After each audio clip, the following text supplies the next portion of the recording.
जिला 95 क्षेत्र व 7,813 ग्राम पंचायतों के लिए 94.23 करोड़ मंजूर।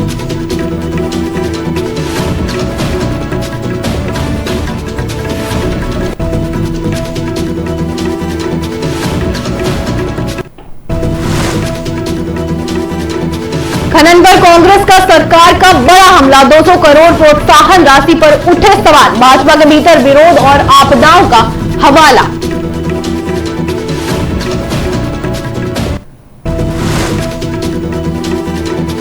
एंजल चकमा हत्याकांड में नया मोड़, मुख्य आरोपी सूरज खवास की मां सामने आई, आरोपों को बताया साजिश, निष्पक्ष जांच की है मांग।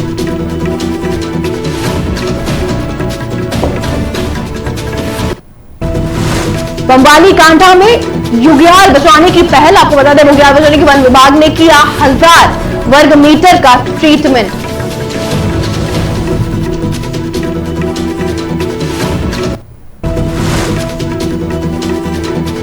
अंकिता भंडारी हत्याकांड पर योगिता भयाना की प्रेस वार्ता, ऑडियो जांच और सीबीआई जांच की है मांग।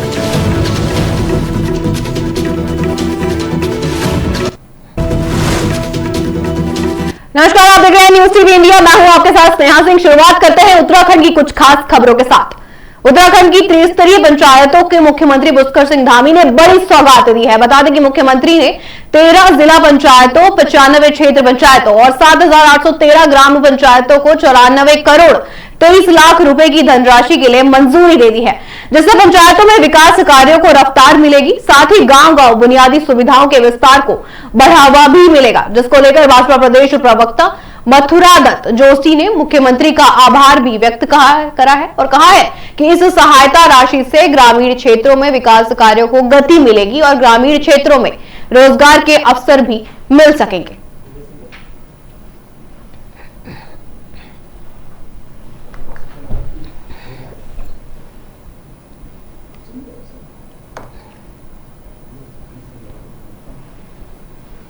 हमारी लोकतंत्र की पहली सीढ़ी है और विकास की पहली सीढ़ी कहलाई जाती है। गांव में भारत की आत्मा गांव में बसती है और जिस तरीके से माननीय मुख्यमंत्री जी ने पंचायतों को सौगात देने की बात की है, वित्तीय सहायता देने की बात की है, उसके लिए हम माननीय मुख्यमंत्री जी का आभार व्यक्त करते हैं। निश्चित रूप से ग्रामीण क्षेत्र में आधारभूत संरचनाओं को मजबूत करने में, इंफ्रास्ट्रक्चर डेवलप करने में ये धनराशि का उपयोग किया जाएगा। इससे निश्चित रूप से गांव में जहां एक और विकास होगा, वहां गांव में रोजगार के संसाधन भी जुड़ेंगे, ग्रामीण क्षेत्रों को रोजगार भी मिलेगा और गांव में जो हमारे मूलभूत आवश्यकताएं हैं उसकी पूर्ति करने में। केंद्र सरकार ने राज्य सरकार को खनन के क्षेत्र में राजस्व बढ़ोतरी को लेकर प्रोत्साहन राशि के रूप में 200 करोड़ रुपए दिए हैं और इस क्षेत्र में आपको बता दें उत्तराखंड का दूसरा स्थान रहा है, जिसको लेकर कांग्रेस ने सरकार पर हमला कर दिया है। कांग्रेस प्रवक्ता प्रतिमा सिंह ने कहा है कि खनन के खिलाफ भारतीय जनता पार्टी के अंदर से आवाज आई है। पूर्व मुख्यमंत्री त्रिवेंद्र सिंह रावत ने सदन में अपने ही प्रदेश के मुखिया के खिलाफ आवाज उठाते हुए एसआईटी गठन करने की बात कही है। कांग्रेस प्रवक्ता ने यह भी कहा कि केंद्र मंत्री तक उत्तराखंड आकर कॉन्फ्रेंस में खनन को लेकर कह गए कि हमारे खुद के लोग खनन कर रहे हैं, नदियों के सीने को चीरने का कार्य लगातार किया जा रहा है। प्रतिमा सिंह ने आगे यह भी कहा कि खनन के कारण हमने धारली व धराठाली की आपदा देखी है, क्योंकि सरकार जंगलों को काटने का काम कर रही है। सरकार हमें खुली हवा में सांस नहीं लेने देगी।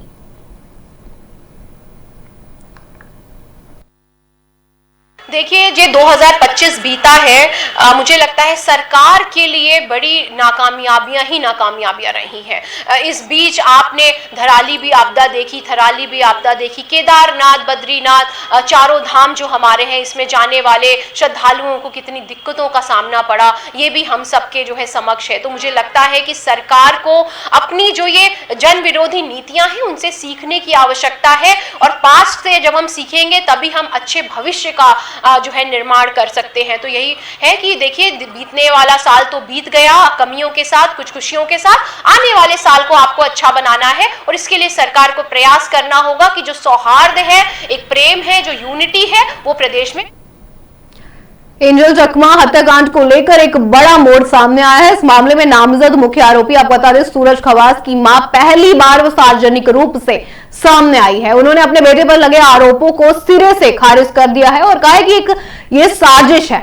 आरोपी की मां का कहना है कि ये मामला किसी भी तरह से नस्ल भेदी नहीं है और उनके बेटे को जानबूझकर फंसाया जा रहा है। लगातार उन्होंने साफ शब्दों में कहा है कि उनका परिवार खुद नॉर्थ ईस्ट के मणिपुर से ताल्लुक रखता है।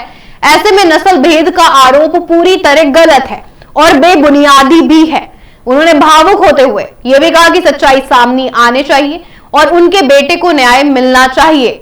आरोपी की मां ने जांच एजेंसियों से निष्पक्ष जांच की मांग भी की है और कहा है कि मामले से जुड़े सभी तथ्यों को सामने लाया जाए ताकि सच और झूठ का फर्क साफ हो सके।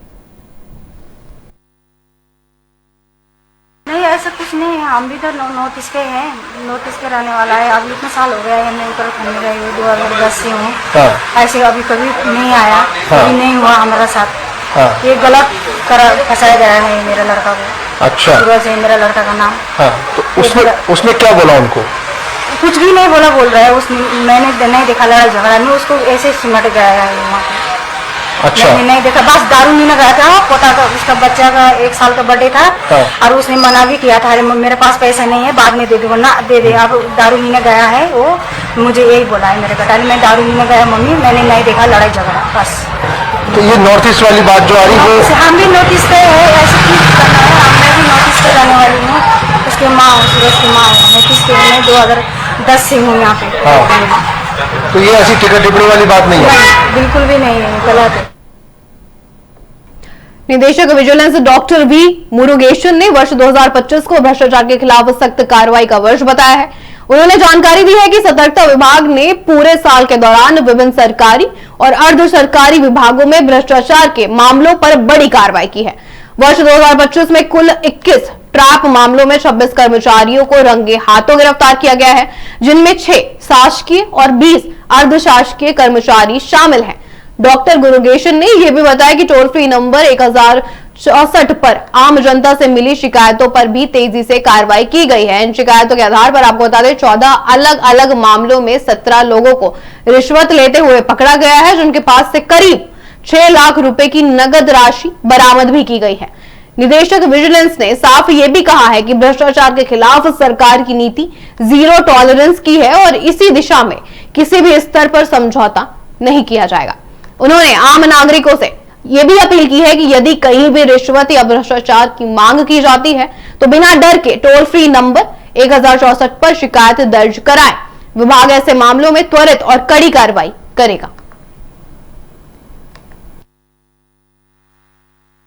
ओवरऑल जो हमारी जो भ्रष्टाचार निवारण हेल्पलाइन है 1064, उस पे हमें काफी मात्रा में कंप्लेंट्स आता है, उसको हमने आगे लॉजिकल एंड तक पहुंचाते हैं। कमांड दिया था तुमने? हमने करीब तो यार अगर मैं अभी बोल दे रही तो फिर बाद में ये होता कि जब तक कमांड नहीं दिया मुझे क्या? जो कर्मचारी है प्रदेश के, उन्हें रंगे हाथ पकड़े गए रिश्वत लेते हुए। करीब अभी ये भी तो मैं कर दूं और फिर गलत हो जाए, रकम भी उन्हें रिकवर कराएगी। हमारा मुहिम यही है, माननीय मुख्यमंत्री जी के निर्देश के अनुसार भ्रष्टाचार मुक्त उत्तराखंड बनाना है। उस पे हमारे सामान्य जनमानस से हमारा अपील है, कहीं भी उत्तराखंड में कोई भी अधिकारी कर्मचारी रिश्वत मांगता हो या उनके पास कोई आय से अधिक संपत्ति की सूचना हो तो हमें साझा कर सकते हैं। मानसून काल में अतिवृष्टि के कारण हिमालय की ऊंचाई वाले बुगियाली क्षेत्रों में भूक्षरण, भूस्खलन और आपको बता दें मिट्टी कटाव की समस्या लगातार गंभीर होती जा रही है। जगह जगह छोटे नाले बनकर गड्ढों में तब्दील हो रहे हैं, जिससे न केवल पर्वतीय घास के मैदानों की प्राकृतिक सुंदरता प्रभावित हो रही है, बल्कि बुगियालों का नाजुक परिस्थिति तंत्र भी खतरे में पड़ रहा है। यदि समय रहते इस दिशा में प्रभावी कदम नहीं उठाए जाए तो हर साल हिमालय के बड़े भूभाग को अपूरणीय क्षति हो सकती है। आपको बता दें, इसी को देखते हुए वन विभाग ने पंवाली कांठा क्षेत्र में बुगियाल संरक्षण की दिशा में एक महत्वपूर्ण पहल करते हुए 1000 वर्ग मीटर बुगियाली क्षेत्र का ट्रीटमेंट किया है। इस उपचार का मुख्य उद्देश्य भूस्खलन एवं मिट्टी के कटाव से प्रभावित हिस्सों को पुनर्जीवित करना है और बुगियालों की प्राकृतिक बनावट को सुरक्षित भी रखना है। साथ ही आपको बता दें, प्रभागीय वन अधिकारी रजत सुमन ने यह भी बताया कि बुग्यालों के उपचार में पूरी तरह पर्यावरण अनुकूल तकनीकों का प्रयोग किया गया है। वन विभाग की टीम ने ढलानों पर जियो जूट तकनीक अपनाई है, जिसमें नारियल और जूट के रेशों से निर्मित मेट बिछाए जाएंगे। साथ ही इससे ढलानों पर मिट्टी को मजबूती मिलती है और साथ ही बता दें, वर्षा के दौरान होने वाले कटाव को रोका जा सकता है। वन विभाग का मानना है कि वर्षा काल में अतिवृष्टि से होने वाले भूक्षरण और भूस्खलन से बुग्याली क्षेत्रों को जो भारी नुकसान होता है, उसके स्थायी समाधान के लिए इस तरह के ट्रीटमेंट बेहद जरूरी हैं। विभाग द्वारा किया गया ये प्रयास न केवल बुग्यालों के संरक्षण में महत्वपूर्ण भूमिका निभाएगा, बल्कि आने वाली पीढ़ियों के लिए भी हिमालय परिस्थितियों तंत्र को सुरक्षित रखने में सहायक सिद्ध होगा। देखिए, ये हर साल अभी जितने भी हमारे क्षेत्र में बुग्याल हैं, दो मेनली जो एरियाज़ हैं, एक तो हमारा जखोली, उत्तरी जखोली का जो क्षेत्र है, और अगस्त्यमुनि गुप्तकाशी का जो क्षेत्र है, जहाँ पे हमारे बुग्याल हैं। अक्सर ऐसा होता है कि वर्षा के जो हमारा जो सीज़न आता है उसमें इरोजन्स हमारे हो जाते हैं, तो हम समय समय पे इनका जो ट्रीटमेंट हम करते रहते हैं। उसी में बुग्यालों का रेस्टोरेशन की जो हमारी योजना के तहत हम लोगों ने उत्तरी जखोली और अगस्त्यमुनि के क्षेत्रों में अभी दो हमने इस तरीके के पैचेस लिए हैं, जहाँ पे लगभग 1000 मीटर स्क्वायर का हमने ट्रीटमेंट किया है, जिसमें ये है कि पूरा हम लोगों का जो पूरा ट्रीटमेंट है वो इकोलॉजिकल मतलब एक हमारा अप्रोच रहता है। एंड जैसे उसमें हम जियो जूट का प्रयोग करते हैं, उसमें वेजिटेटिव चेक डैम्स हम करते हैं, और भी जैसे ड्राई चेक डैम्स भी हम यूज़ करते हैं, जहाँ पे हम इस तरीके गधेरों को हम जहाँ पे ट्रीट कर पाएँ।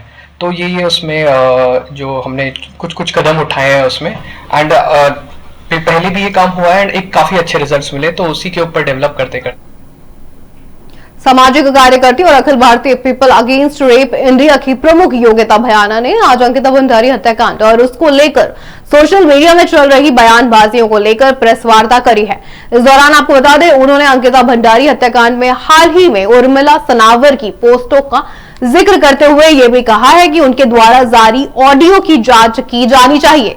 साथ ही उन्होंने विधायक रेणु बिष्ट व अन्य आरोपियों की भी गिरफ्तारी की मांग करी है। इसके साथ ही आपको बता दें, उन्होंने अंकिता भंडारी हत्याकांड में सीबीआई जांच की मांग करने के साथ उन्होंने ये भी कहा है कि इसमें भी तय समय के अंदर जांच होना सुनिश्चित किया जाए, जिससे उत्तराखंड की बेटी को पूरा न्याय मिल सके। क्योंकि निर्भया समय से इन कार्यों में लगी हूं, तो तब हमने पूरी सत्ता पलटवा दी। उस केस के बाद आपने देखा कि किस तरह से आक्रोश था हमारी बहनों का। तब केंद्र में जो भी सरकार थी, हमने उसके विरुद्ध काम किया। आज यहाँ पर अगर कोई और शासन है, क्योंकि हम सवाल तो उन्हीं से पूछेंगे जो सत्ता में है, और यहाँ तो एक कदम आगे यहाँ के सत्ता के ही लोग आरोपी हैं। हमारी बेटी जिस तरह से इन्हीं लोगों के बीच में, ये जो गिद्धों की तरह आप सोच सकते हैं, नोचने के लिए इस बेटी को आंख लगाए थे। हमारी बेटी का स्वाभिमान था जो उन्होंने मना कर दिया, और पर उसका खामियाजा इतना ज्यादा उसको भुगतना पड़ा कि अपनी जान से वो जा बैठी। पर अगर रक्षक ही भक्षक बन जाए तो मुझे लगता है ये हमारी डेमोक्रेसी के, हमारी देश की बेटियों के लिए, हमारे जो देश माना जाता है बेटियों के स्वाभिमान के लिए, उसके ऊपर बहुत बड़ा आघात है। तो इसलिए मैं आप सभी से हाथ जोड़ के निवेदन करती हूँ कि इस मुद्दे पर जुड़े रहिए। अंकिता भंडारी की बात नहीं है, ये उत्तराखंड की हर बेटी की बात है, ये भारत की हर बेटी की बात है, और हमें मिलकर लड़ाई लड़नी चाहिए। उन्नाव की बेटी की लड़ाई लड़कर मैं यहाँ आई हूँ अभी, और वहां पर हमारी ये जीत हुई कि हमने ये देखा कि अगर हम सड़क पर उतर जाएं तो हम अपनी जीत हासिल कर सकते हैं। हमने सुप्रीम कोर्ट को भी मजबूर कर दिया कि वो अपना फैसला बदल दे। तो अंकिता के केस में अगर हम थोड़ी आवाज और अपना आपका साथ मिलेगा तो हम जरूर इस बेटी को भी न्याय दिला पाएंगे। से पूछा जाता है, मैं क्योंकि निर्भया समय से इन कार्यों में लगी हूँ, तो तब हमने पूरी सत्ता पलटवा दी। उस केस के बाद आपने देखा कि किस तरह से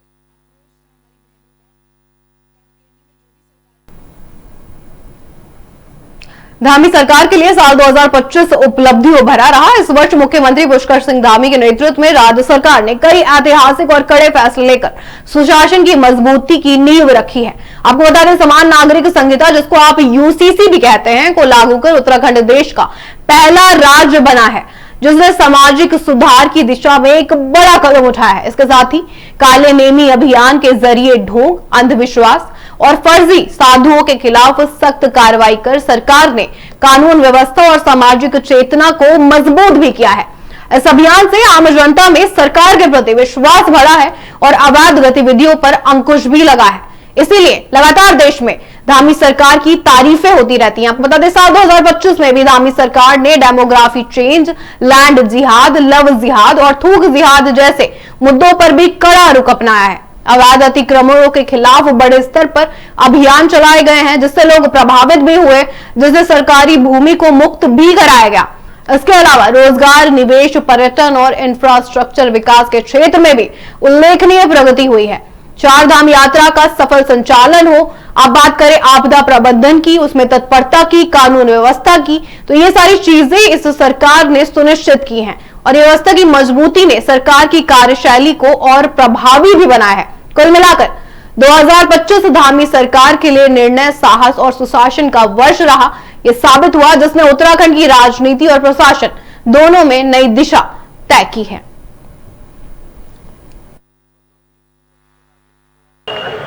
देखिए, इस वर्ष हमारे लिए जरूर ये बहुत उपलब्धि वर्ष रहा, जहाँ की समान नागरिक संहिता का कानून इस वर्ष हमने प्रदेश में लागू किया। राष्ट्रीय खेलों का आयोजन हुआ, ऑपरेशन काल नेमी राज्य के अंदर चलाया गया, जो आज पूरे देश के अंदर जिसकी सराहना हो रही है।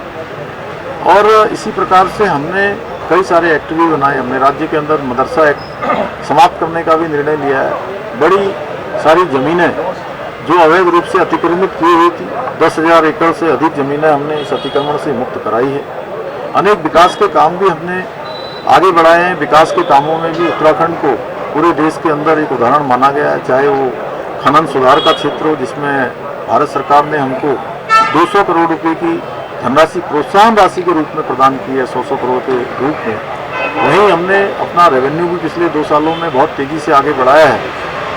जो रेवेन्यू हमारा 400 करोड़ के आसपास हुआ करता था, वो रेवेन्यू हमारा 1200 करोड़ पहुंच गया है। एक बड़ी उपलब्धि इस क्षेत्र में हमारी रही है। एसडीजी इंडेक्स में, सस्टेनेबल डेवलपमेंट गोल्स में भी हम देश के पहले पायदान पर आए हैं। पहले नंबर पर हमारा स्थान आया है। ईज ऑफ डूइंग बिजनेस हो, ईज ऑफ लिविंग बिजनेस हो, सिंगल विंडो सिस्टम हो, या हमारे इन्वेस्टर समिट में हुए एमओयू को धरातल पर उतारना हो, इन सभी क्षेत्रों में एक बड़ी उपलब्धि हमको प्राप्त हुई है। आने वाले समय में हमको जहां 2027 के प्रारंभ में ही कुंभ मेले का भी आयोजन होना है हरिद्वार में, हमें उसके लिए भी तैयारी करनी है। ऐतिहासिक रूप से हमारी यात्राएं और अच्छी हों। शीतकालीन यात्रा जो हमने प्रारंभ की है, वह भी सुशासन की दृष्टि से और प्रशासन की दृष्टि से हर क्षेत्र में हम नवाचारों को अपनाएंगे। उत्तराखंड हिंदुस्तान का श्रेष्ठ राज्य बने, उसमें हर एक उत्तराखंडी का अपना योगदान हो, उसके लिए हम सबका आह्वान भी करेंगे। और ये वर्ष हमारा और उपलब्धियों भरा वर्ष हो, ऐसी मेरी भगवान से परम। देश में बड़े बड़े हादसे होते हैं, जिसमें से ट्रेनों के हादसे बहुत बड़े विषय बन जाते हैं, चिंता के विषय भी है। इसी बीच चमोली जिले के पीपलकोटी स्थित टीएचडीसी की निर्माणाधीन विष्णुगाड़ पीपलकोटी जल विद्युत परियोजना में हुई लोको ट्रेन दुर्घटना के बाद प्रशासन ने सख्त रूप अपना लिया है। बता दें, जिलाधिकारी गौरव कुमार ने इस हादसे की मजिस्ट्रेटीय जांच के आदेश दे दिए हैं। जिलाधिकारी गौरव कुमार और पुलिस अधीक्षक सुरजीत सिंह पंवार ने मौके पर पहुंचकर घटनास्थल का स्थलीय निरीक्षण भी किया।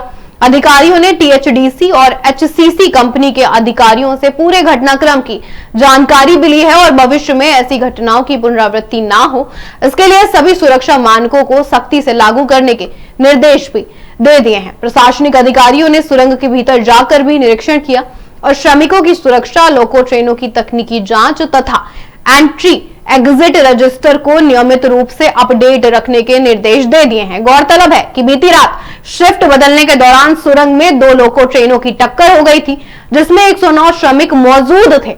घटना के बाद प्रशासन, पुलिस और स्वास्थ्य विभाग ने तत्काल राहत एवं बचाव कार्य शुरू किया, जिसकी जिलाधिकारी ने खूब सराहना की है। और मैंने अपनी टीम के साथ यहाँ भ्रमण किया है।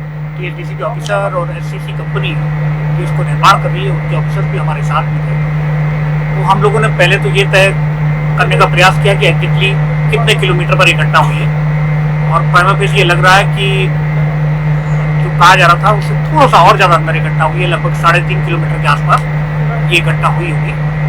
और उन डिब्बों की स्थिति को भी हमने देखा, इनकी कैरिंग कैपेसिटी कितनी थी, कितने लोग बैठ सकते हैं और किस प्रकार से दुर्घटना हुई है, उसको हमने आकलन करने का प्रयास किया है।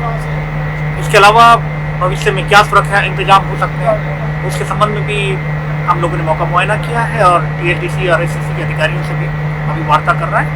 इनका इनलेट और आउटलेट का क्या सिस्टम है, किस प्रकार से एंट्रीज की जाती हैं, किस प्रकार कम्युनिकेशन का चैनल है और कोई आपदा की स्थिति में किस प्रकार से रेस्क्यू किया जा सकता, उस एंगल से भी हमने टोटल।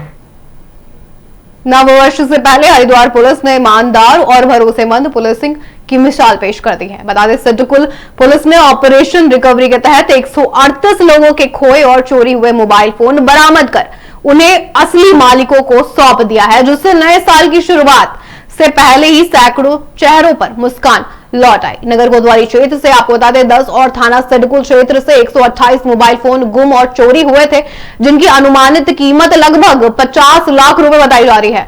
इनमें आईफोन, सैमसंग समेत कई महंगे स्मार्टफोन्स शामिल थे। एसपी क्राइम जितेंद्र मेहरा के मुताबिक सभी गुमशुदा मोबाइलों का डेटा CIR पोर्टल पर अपलोड कर तकनीकी सर्विलांस के जरिए लगातार ट्रैकिंग की गई थी। इसी तकनीकी निगरानी के चलते सभी 138 मोबाइल बरामद कर लिए गए हैं। पुलिस ने मोबाइल स्वामियों को थाने बुलाकर विधिवत सत्यापन के बाद उनके फोन सुपुर्द किया। बता देना इस साल से पहले सिडकुल पुलिस की इस कार्रवाई ने आम लोगों का भरोसा और मजबूत किया है और ये संदेश भी दिया है कि हरिद्वार पुलिस सिर्फ कार्रवाई ही नहीं करती बल्कि भरोसा भी लौटाती है।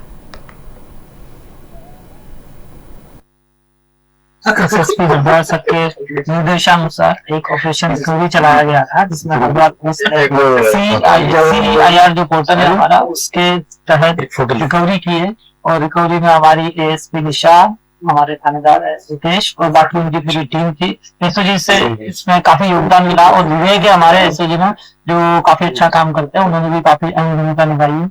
सबने मिलकर और यहाँ पे लगभग 138 मोबाइल है इनको रिकवर किया है, इसमें 126 हमारे सिडकुल थाने से हैं और 12 नगर कोतवाली के। इसमें काफी अलग अलग ब्रांड के मोबाइल है, हाई एंड भी है, एप्पल के आईफोन भी है, सैमसंग, ओप्पो, सभी तरह के ब्रांड है इसमें। और इन सबको इनके जो स्वामी है उनके सुपुर्द में दे दिया जाएगा।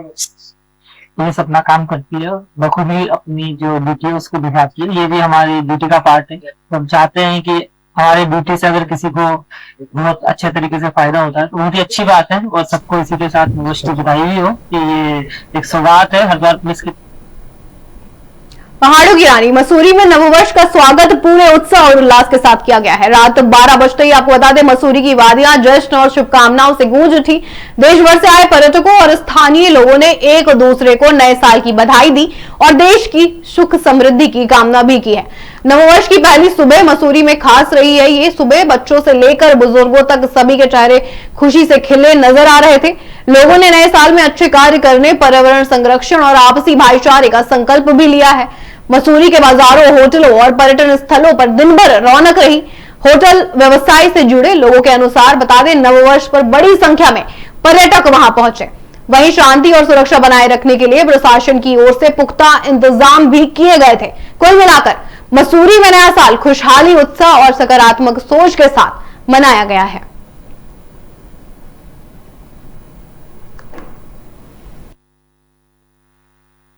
जी नहीं, बहुत अच्छे से मनाया जा रहा है सर और सारे गेस्ट एंजॉय कर रहे हैं। अभी मैं तो रिक्वेस्ट करूंगा कि आप एक अगर बाहर का भी व्यू ले लेंगे तो गेस्ट आर ऑल एंजॉइंग और अच्छा रहा सर। ऑक्यूपेंसीज डिसेंट ऑक्यूपेंसीज थी, हालांकि जिस तरह से हमने उम्मीद की थी कि सोल्ड आउट हो जाएगा जैसे हर साल रहता है उस तरह का तो नहीं था, but still it was decent occupancy और सारे गेस्ट एंजॉय कर रहे हैं। तो हमारे पास हर साल की तरह हमने गेस्टों के लिए, हमारे जितने भी गेस्ट आते हैं उनके लिए एक लैविश बुफे, स्नैक्स और एंटरटेनमेंट का प्रबंध किया हुआ है जिसको सारे हमारे गेस्ट एंजॉय कर रहे हैं। जी जी जी, हमारा सर हमेशा प्रयास रहता है कि अपने प्रदेश के जो कुछ व्यंजन है उनका हम यहाँ पर उनको प्रमोट करें।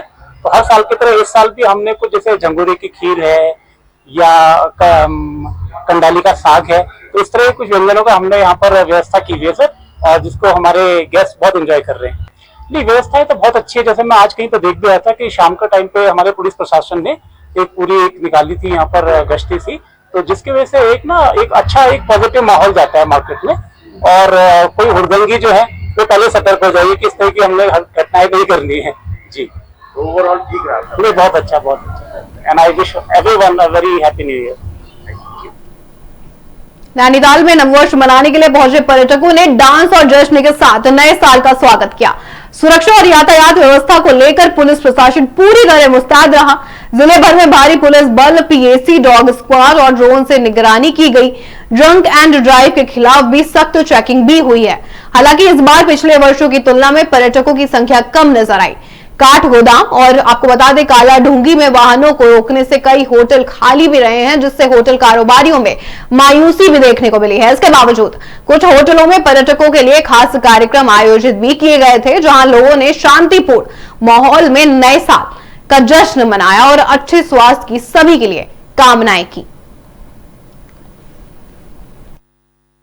देखिए, हमने इस बार जो पैकेजेस दिए हैं वो 44,000 से लेके 65,000 तक के थे और हमने बहुत सारी एक्टिविटीज़ यहाँ पर कंडक्ट की थी। और मॉर्निंग में हम पहाड़ी चाय से लेके दिन में लंच से लेके शाम को काफ़ी लेवल हाई टी दी थी और एक्टिविटीज़ कराई थी। और जैसे तमोला भी कराया था, अदर एक्टिविटीज़ हमने उसमें काफ़ी अच्छे प्राइज रखे थे। इवन कॉम्प्लीमेंट्री स्टे तक दिए हैं कॉर्पोरेट में, नैनीताल में। प्लस हमने नैनीताल की बहुत फेमस कैंडलें लोगों को गिफ्ट में दी हैं। गिफ्ट्स के लिए हमने छोटी कैंडल्स हमने बच्चों को दी हैं। प्लस हमने लाइव बैंड किया था जो बहुत अच्छा रहा, लोगों ने एंजॉय करा। प्लस हमने डीजे इवनिंग करी थी जो हॉलीवुड थीम पे दी थी और कॉन्फ्रेंस हॉल में लोगों ने काफ़ी एंजॉय किया। मेंबर को यहाँ आया हूँ, I am lucky, I am here for the last 3 days। मैं 4th नाइट आज रात को यहाँ पर हूँ। I am here as an doctor. Doctor का मतलब MBBS। MBBS मीन्स मियाँ बीवी बच्चे समेत मैं यहाँ पर हूँ।